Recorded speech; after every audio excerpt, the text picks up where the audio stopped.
बिस्मिल्लाहिर्रहमानिर्रहीम अस्सलाम वालेकुम। आपका दोस्त सलमान हैदर। दुआ है परवरदिगार से कि उसने आपको और आपके अहले खाना को अपनी हिफ्ज़ व अमान में रखा हुआ हो। किसी तमीद के बगैर बता दूं कि जी इमरान खान साहब की ज़मानत के जो मामलात हैं उसकी खबर बहुत जल्द आप तक पहुंचने वाली है।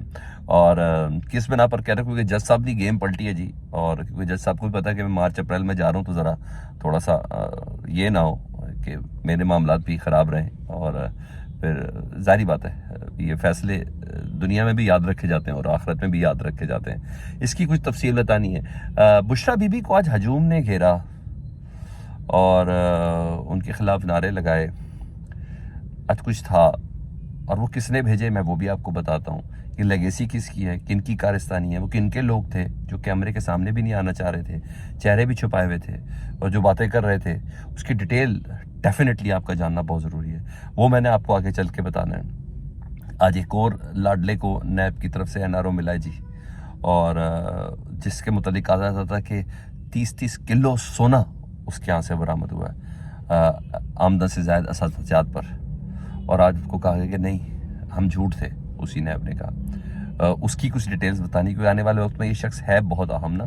और इमरान खान साहब ने जी जेल से बड़ा तगड़ा फैसला किया है, उसकी भी तफसील बतानी है आपको।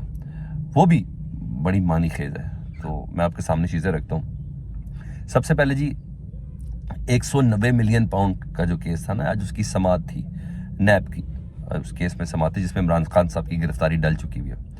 उस केस में ना कल 10 से 12 घंटे ना नैब की मुख्तलिफ टीमें 4-4, 5-5 अफराद आते रहे और 3-3, 4-4 घंटे की इमरान खान साहब से तफ्तीश करते रहे। रात गए तक ये सिलसिला जारी रहा। सुबह के ब्लॉग में मैंने आपको बताया कि रात गए आखिरी इतला तक था कि नैब की टीम उधर पहुंची हुई है। तो इनका ये था कि टीमें करके ना कुछ ऐसा चीज़ निकाले कि इमरान खान साहब का आज मजीद जिस्मानी रिमांड लिया जा सके क्योंकि इनकी इंटेंशन ये है ना कि कम से कम 30 दिन इमरान खान साहब को रखना, ताकि इलेक्शन की तारीखें वारीखें ये सब कम से कम कागजात नामजदगी के दिन वगैरह ये सब गुजरते जाए तो कोई रिमांड मिल जाए। उम्मीद तो इनको थी, मगर आज जज नैब के जो जज है मोहम्मद बशीर साहब जी, उन्होंने इमरान खान साहब के जिस्मानी रिमांड की जो दरख्वास्त थी नैब की उसको नामंजूर किया, उसको मुस्तरद किया और बल्कि इमरान खान साहब का जुडिशल रिमांड मंजूर कर लिया। अब जुडिशल रिमांड की जो लीगल हैसियत जो है, अगर हालात इतने गैर मुआफिक ना हो जिस तरह लाहौर के अंदर है या पंजाब के अंदर है, जुडिशल रिमांड के बाद उस केस में जो मुल्ज़िम होता है वो ज़मानत का हकदार होता है। यानी तफ्तीशें मुकम्मल हो चुकी, अदालत मुतमईन नहीं है कि अब अदालत उनका कोई मज़ीद जिस्मानी रिमांड दे। तो यहाँ अब इमरान खान साहब कानूनी तौर पर ज़मानत के अहल हो सकते हैं, हो चुके जी।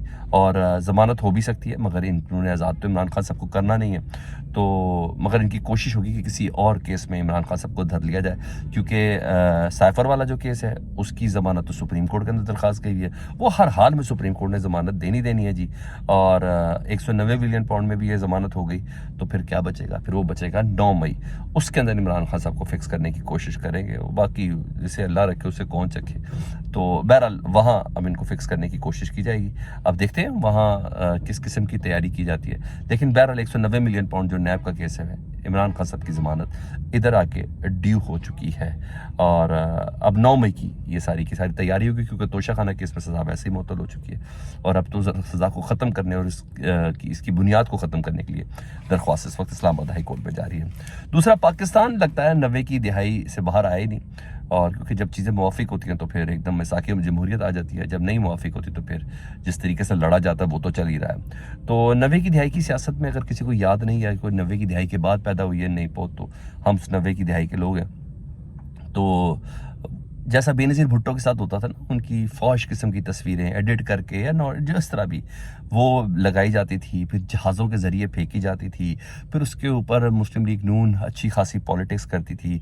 शेख रशीद साहब भी उसके अंदर शामिल थे। आज तक मुस्लिम लीग नून को यह ताना मिलता, उनकी मुस्लिम लीग नून के नाम पर बहुत बड़ा बदनुमा दाग और धब्बा है मोहतरमा बेनज़ीर भुट्टो की, जिस तरीके से करैक्टर एसेसिनेशन उन्होंने की थी 90 की दहाई में। और आज तक जिसे कहते हैं ना, इसका कोई जवाब नहीं दे सकते वो लोग, तो ये ताना इनको मारा जाता है आज तक। और अब बुशरा बीबी इमरान खान साहब से अडियाला जेल आज मिलने के लिए गई थी। जब जेल से बाहर वापस आई और मुलाकात के पास, तो उनकी गाड़ी को चंद लोगों ने घेर लिया, 5-6 लोग थे, घेर लिया और नारे लगाए भाई कि इद्दत में निकाह नामंजूर, इद्दत में निकाह करने वाले को सज़ा दो। और भाई मुझे बता दो, ये 5 अफराद आपकी बहन ने किया ये इद्दत में निकाह? आपको कैसे पता ये जो बाजिया हैं जिनके मुतल्लिक़ आप एहतजाज कर रहे हैं उनका निकाह इद्दत में हुआ था?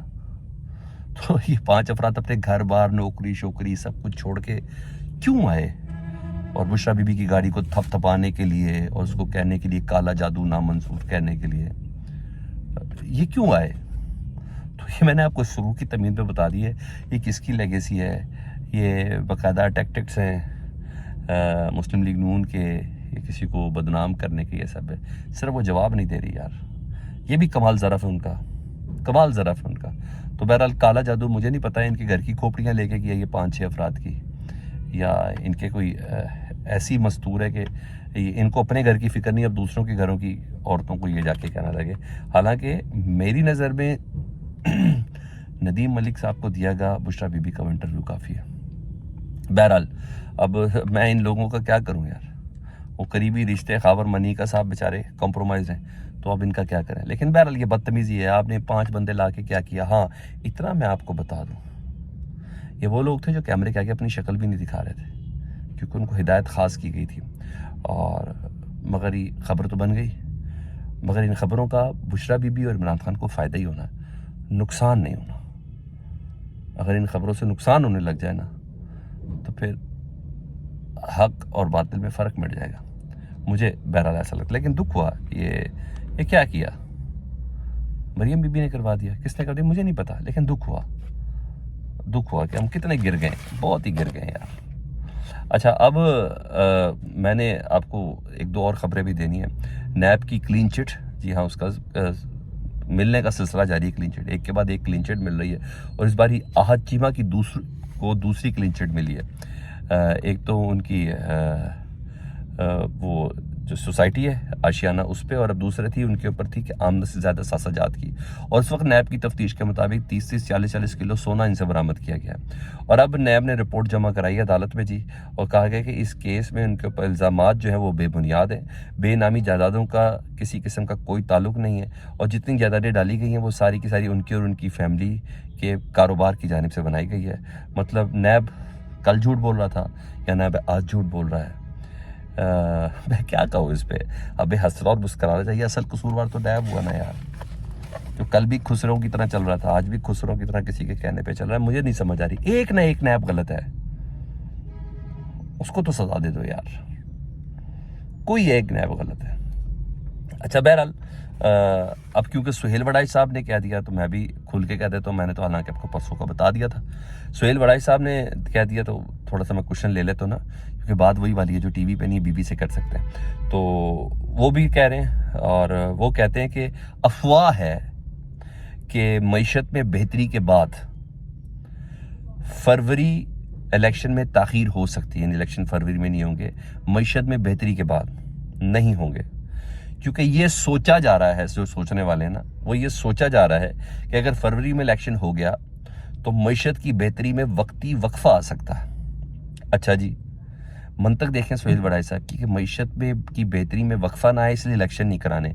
हालांकि पूरी दुनिया जानती है, जितने भी जमहूरी इक़्तिदार वाले लोग हैं, जो भी तज्ज़िया कार, वो सब जानते हैं, और मुझे और आपको भी पता है कि इलेक्शन के बाद ही किसी मुल्क में इकॉनमी बेहतर होती है, या मईशत बेहतर होती है, या कारोबार बेहतर होता है। लेकिन बहरहाल इन्होंने मंतक ये दी है, और आपको पता साहिब खबर आदमी है, ऐसे आदमी तो है नहीं। और मज़ीद उन्होंने एक और चीज़ बोली, ये मईशत, इलेक्शन को मईशत की राह में रुकावट करार दे रहे हैं सुहेल वड़ाई साहब।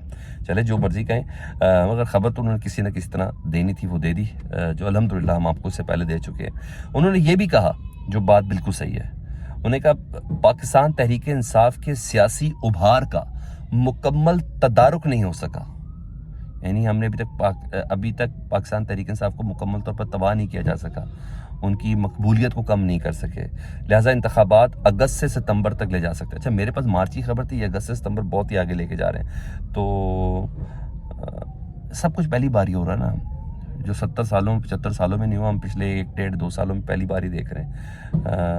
अब इंतखाबात की, मगर उन्होंने ये भी कहा कि इंतखाबात की ताख़ीर में रुकावट आ सकती है। अब रुकावट सियासतदान डालने से तो रहे, आप क्या मियाँ मोहम्मद नवाज शरीफ साहब रुकावट डालेंगे? अब मुझे पता ज़रदारी साहब रुकावट डालेंगे कि ताख़ीर हो रही है जी, नहीं फ़ौरन होने चाहिए। इनमें इतना तप्पड़ दम खम नहीं है। बिल्कुल भी नहीं है। जिसने डालनी है रिकॉर्ड वो जेल के अंदर है। तो अब कौन सा डालेगा रिकॉर्ड? वो डालेंगे इदारा। इदारे का मतलब है सुप्रीम कोर्ट। तो काजी साहब को मनाना होगा इंतखाबात देर से कराने के लिए। और काजी साहब आप तगड़े हैं, तगड़ी रहें, ठीक है जी। यहाँ ये चीज़ है, काजी साहब ही फैसला करेंगे। उधर अब एक और ख़बर पता चली है, मैंने कहा वो मैं आपको बता दूँ। अभी ख़बर पता चली है और वो ख़बर ये है कि चौधरी सरवर साहब उन्होंने नून लीग जाना चाह रहे थे और नवाज शरीफ साहब ने इनकार किया कि उन्होंने उस वक्त उनको एंड टाइम पे धोखा दिया जब तारुल कादरी साहब का धरना था। और चौधरी साहब ने उस वक्त उन्हें छोड़ा, तो उन्होंने कहा नहीं, हमने चौधरी सरवर साहब को नहीं रखना। और पाकिस्तान तहरीक इंसाफ से उन्होंने अब तक के तो जेल से इमरान खान साहब ने इनकार कर दिया। उन्होंने कहा नहीं, चौधरी सरवर सवाल ही पैदा नहीं होता। इस बंदे की वजह से पाकिस्तान तहरीक इंसाफ को नुकसान पहुँचा, कारकुनों की मोराल को नुकसान पहुँचा, नामुमकिन है। तो न घर के रहे न घाट के। अपना बहुत ज़्यादा ख्याल रखें जी। अल्लाहुम्मा सल्ली अला मुहम्मद व आले मुहम्मद।